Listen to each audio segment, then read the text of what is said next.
নমস্কার প্রিয় বন্ধুরা, চলে এলাম প্রতিদিনের মতন একটা কাজের ভিডিও নিয়ে, তার সাথে একটা সংগৃহীত গল্প শোনাতে। আজকের গল্প আজব স্কুল। খুব মজাদার হাসির গল্প। সকালবেলা ছেলেকে পড়াতে বসে বাবা লক্ষ্য করলেন ছেলে নেচারকে নাটুরে বলে উচ্চারণ করছে। কার কাছ থেকে উচ্চারণটা শিখেছে জিজ্ঞেস করলে ছেলে জানালো স্কুলের ইংলিশ টিচারের কাছ থেকে। স্কুলে গিয়ে ইংরেজি শিক্ষকের কাছে অভিভাবক বিষয়টি জানতে চাইলেন। শিক্ষক দুঃখ ভারাক্রান্ত কণ্ঠে জানালেন, চিন্তার কোনো কারণ নেই। ছাত্ররা একটু ম্যাচুরিটি হলেই সব সমস্যার সমাধান হয়ে যাবে। ভীষণ খেয়ে অভিভাবক প্রধান শিক্ষকের কাছে নালিশ জানালেন। কী ধরনের স্কুল এটা? ছাত্র বলে নাটুরে, শিক্ষক বলে মাটুরে।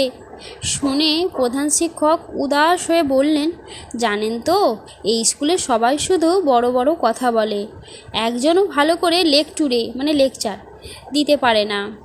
ক্ষিপ্ত অভিভাবক এবার উত্তেজিত হয়ে দেখা করলেন স্কুলের ম্যানেজিং কমিটির সভাপতির সাথে। সভাপতি হতাশ হয়ে বললেন, আমিও বুঝি, কিন্তু কি করব বলুন তো, এটাই এই অঞ্চলের কালচার। অভিভাবকের মাথা চক্কর দিতে আরম্ভ করলো। তিনি কোনো উপায়ন্তর না দেখে শেষমেশ দেখা করলেন স্থানীয় সংসদ সদস্যর সাথে। এমপি সাহেব সব কিছু শুনলো।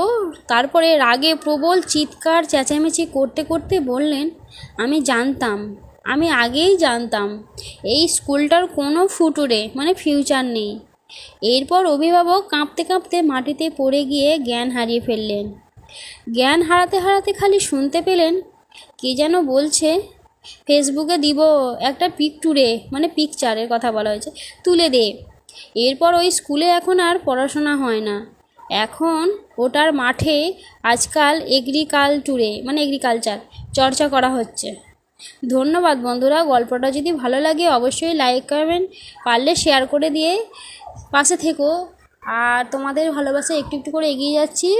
আর গল্পগুলোর ভুলগুলো না ধরে একটুখানি গল্পটা শুনে আনন্দ উপভোগ করো, আর একটু ভালো ভালো কমেন্ট করো।